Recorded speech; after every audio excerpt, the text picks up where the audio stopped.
Roxo Media House. From the Flying T Club studios here at Roxo Media House, this is Frogs Today. Baseball welcomes back a former coach and head coach Kirk Saarloos, talks summer schedule and what the pathway to the next level looks like. Women's soccer Pro Frogs return to the state of Texas.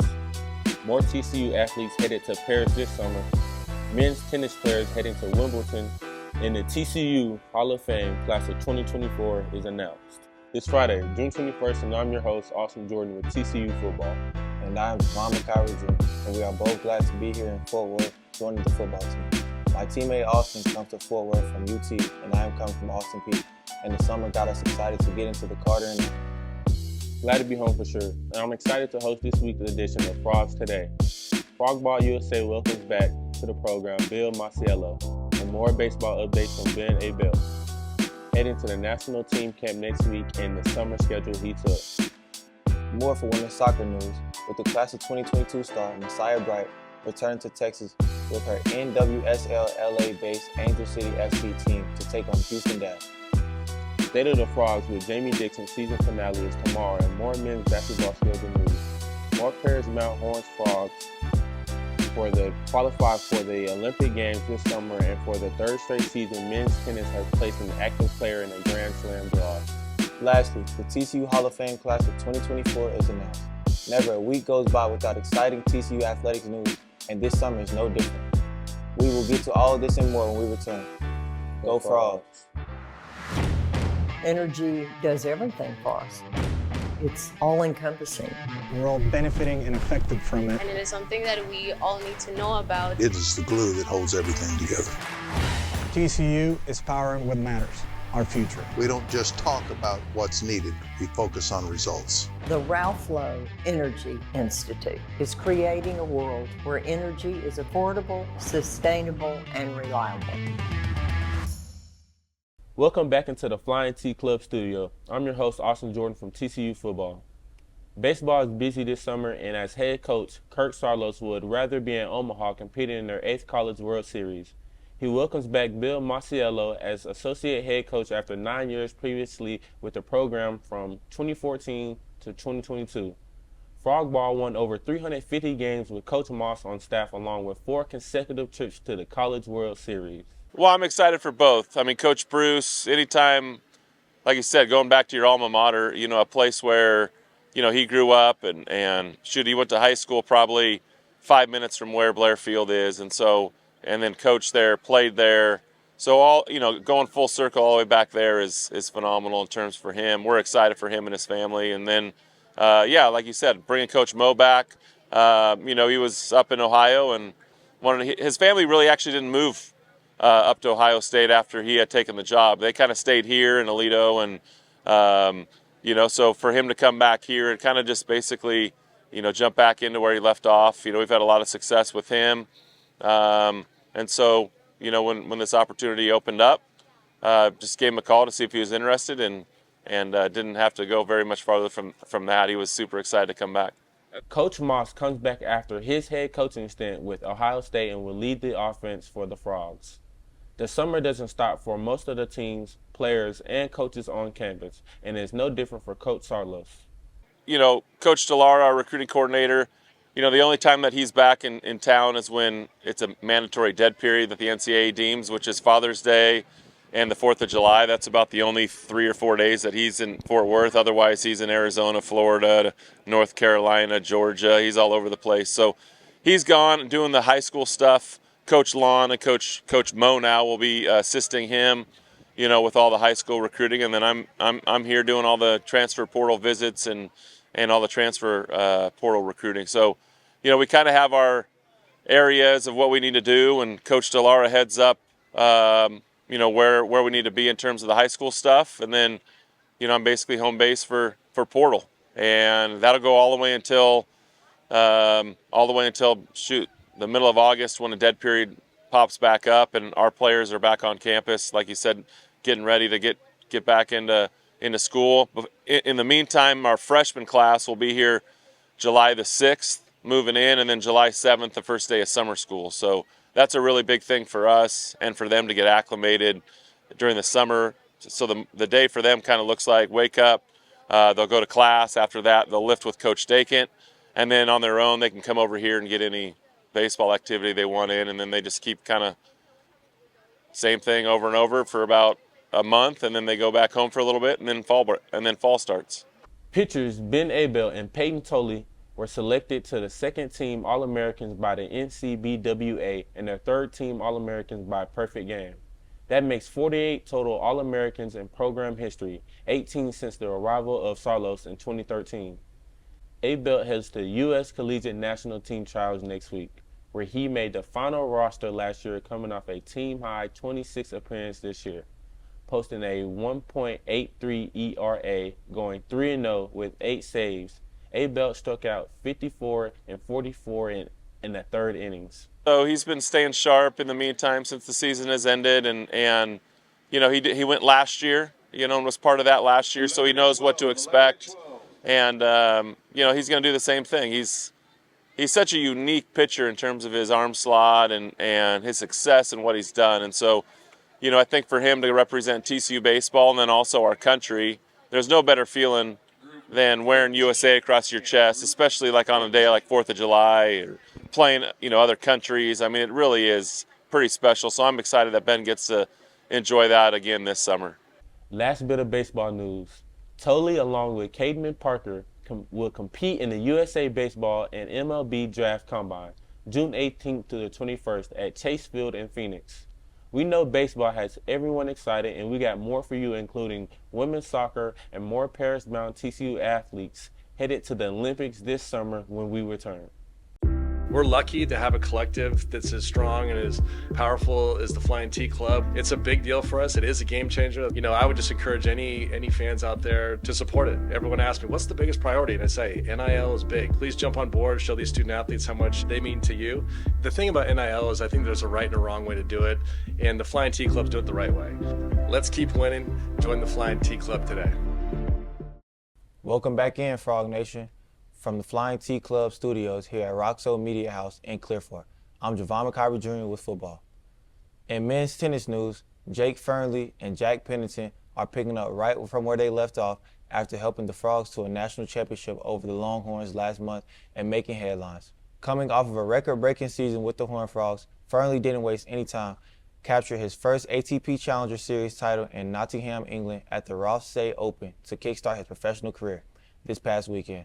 With this title, Fernley moved up 250 spots in the ATP singles rankings, earning a main draw wildcard at the championships at Wimbledon.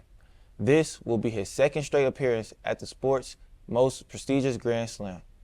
Teammate Pennington claimed the biggest win of his career in the second round of the same event as he defeated mentor and British #1 and 39 world-ranked TCU alum Cam Norrie. Pennington told Frogs Today, "At the end of the day, I had no pressure out there. I'm just trying to compete as well as I can and enjoy the moment." It was a dream result for Pennington, who will be a junior next season for the Frogs, not only beating a top 40 player in the world for the first time, but someone who has been an inspiration in his career. Norrie on Jack and Jake, he deserved to win today, and hopefully he can go further. I am happy that Jack is through and the TCU boys are doing well. This is the third straight season that TCU has placed an active player in a Grand Slam main draw. Fernley is in the singles and doubles main draw of Wimbledon, and Pennington is in the doubles main draw and singles qualifying draw. The two have been teammates for 2 years in Fort Worth and are rooming together during the grass court season in Great Britain. Women's soccer in the news as well, as Messiah Bright of Angel City FC returns to our home state of Texas last week in a regular season NWSL clash against the Houston Dash. Bright turned pro last year after dominating the college soccer landscape at TCU. A two-time All-American, All-Big 12 all 5 years, capped off her collegiate career in 2022 as the most prolific scorer in program history, leaving as the all-time leader in goals scored and points. Bright was the fourth Horned Frog to be drafted into the NWSL as a second-round pick, 21st overall, by the Orlando Pride last year.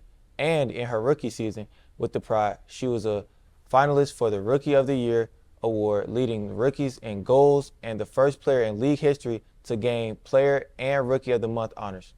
We caught up with her in Houston after 0-0 result to the Dash about what her second year in the league has been like and the transition to Angel City from Orlando. Yeah, I think it's going pretty well. I mean, there's opportunities to grow, which I think I'm doing now by using the second year, being at Angel City and just learning as much as I can under like so many talented players like Cindy LaRue, Claire Emsley. Yeah, I think I'm just using this as an opportunity to, just better myself when I do get the opportunities to come on and help the team in any way that I can. I'm doing that and putting my best foot forward. And yeah, it's been different. LA is a pretty busy city. I don't really do much. I go to training and then I go home to like rest up for the next day. But yeah, the transition has been smooth. The staff has been really accommodating. So yeah, the girls have been awesome. It's been a pretty fun environment to be in, very competitive. So I really love where I'm at and I can't wait to excel with this team. Her college career at TCU was one of the best, if not the best, and the value that she put into the experience was invaluable as well. As why TCU is able to attract some of the best soccer players in the country. Yeah, the time at TCU was really awesome. Those are moments that I cherish a lot. You don't really get those moments, so I try to harp on it as best as I can to go and get that experience because it's all about the experience. But if not, to each his own. But TCU, it's a lovely camaraderie. It's an amazing school spirit with the sports, academics. So I think, just being in that environment, I always tell TCU, it's a beautiful campus. You have to sort of visit it for yourself to see, what best fits. But, yeah, I always put TCU on the pedestal and, yeah, just let them know, I'm just super excited to have been a part of that. Me going to TCU just really showcased that, it doesn't matter where you go as long as you perform. And I think I did just that. So I think it's pretty awesome to, be a part of such an amazing historic program, having players like Yasmin Ryan, Emily Alvarado, and a lot of great talent coming out of that program. So it shows that, we're not just a little private school. There's volume to who TCU soccer is. So whoever goes there, just show out. As we talked to Kirk Sarlos earlier in the show about the pathway to being a pro, he, as well as Bright, talked about what it takes to be a professional athlete. Well, I think it's two different things. There's being a professional baseball player and being a big leaguer. Being a professional baseball player is, you get drafted, but being a big leaguer is a whole different deal. And so, most people think, that don't know how Major League Baseball and the draft works. As soon as a guy gets drafted, like Braden Taylor last year, well, we're going to see him on TV a month later in the big leagues with the Rays when, in actuality, a high school player that signs out of high school, you're probably not seeing him on TV, if at all, and for 5, 6, 7 years. So, and in college, the benefit by going to college is you get to develop for 3 years here, like kind of a Braden Taylor or a lot of our other guys, and Nick Lodolo, where next thing you know, you kind of get into the minor league system after 3 years of development, and you have a chance to get there a little bit faster. The NWSL is a competitive league, and I think they've shown that, especially with joining in different teams from different leagues, and it's only growing and getting better. Having young players come in just shows, there's talent around, and that's the only way that we can progress and move forward is by acknowledging that talent. So I think they're doing a really good job of that. And also, I think that it's a fun league to play in. A lot of people want to play in it. So I'm just super excited to be a part of this league. Being in my second year, I'm excited to excel and go further in that too. So as a high school player, unless they pay you, $5-6 million, for me, the development piece in college and how much our facilities are awesome and our coaching staff, weight room, nutrition, all those things, I think are far superior than minor league baseball. Now, obviously, once you get to the upper levels of minor league baseball into the big leagues, the finances and things change a little bit. But for me, the development piece in college is you can't put a price tag on it. You get a chance to go to Omaha, Ben Abeldt and those play in the Cape Cod and USA Baseball in the summer and get your degree at least 3/4 of the way done. There's just so many benefits to develop in college as opposed to kind of going out of high school. And there's for every Mike Trout who's a superstar, there's guys you never heard of that play a couple years and are done with minor league baseball out of high school and then kind of back to square one again. Yeah, being a female athlete is awesome. I think now we have the opportunity to really showcase what we've been doing. So I think it's just awesome that we're getting the recognition from all sports worldwide with women's basketball, tennis, soccer. It's just a global thing that's going to continue to grow, and we're like putting ourselves on the map globally and internationally. So yeah, I'm glad that people are finally on board with what we've been doing. We will be right back to wrap up the show. Welcome to the Squire Shop. We are locally owned and operated since 1994. We specialize in the finest men's clothing that the market has to offer at affordable prices with unbelievable service. We do custom clothing all the way to more casual, Peter Millar, Johnny O, kind of everything. Well, my dad's the owner, so I've been around retail my whole life. Oh, it's great. I mean, it's the best boss I'll ever have. I know that. We love our TCU community. They have been so good to us. Come see us today. Go Frogs! Welcome back in, Frog Nation. I'm Austin Jordan with TCU Football. And I'm Jevon McIver Jr. here from the Flying T Club studios at Roxo Media House. More TCU athletes are Paris-bound, and new to the list, women's rifle Stephanie Grunzo, who will be representing Denmark this summer in Paris. Grunzo helped her team win their 4th NCAA National Championship this past season. She was a first-team All-American every year since 2020, and small bore, air rifle, and aggregate. She was ranked 5th nationally. Moving on to men's basketball. Stay tuned Saturday night at 7 p.m. for the final installment of Season 2 of State of the Frogs with Jamie Dixon, hosted by TCU basketball alum Bingo Murex, talking exciting new roster additions, schedule news, and what is the outlook for the upcoming season right here at frogstoday.com. The TCU Hall of Fame class of 2024 will be inducted Thursday, October 3rd, and will be honored during our October 4th game against Houston in the Carter. The list is as follows: Marcus Cannon, a 3-time NFL Super Bowl champion and class of 2010. Lisa Ford, track and field, class of 1990. Jason Coates from the baseball class of 2012. PGA pro golfer Tom Hodge, class of 2011. Helena Severs's-daughter from the women's basketball class of 2011.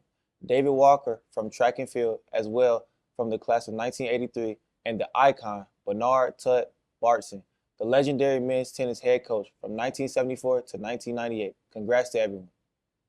On the show next week, we got new uniforms, and we will find out what that process was like.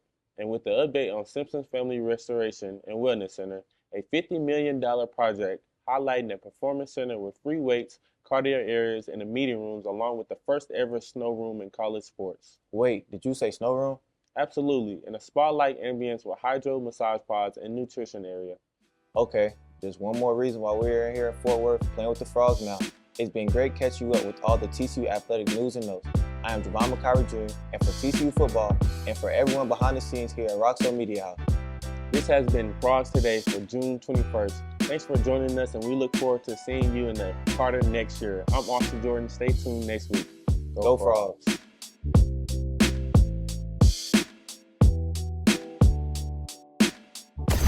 Roxo Media House.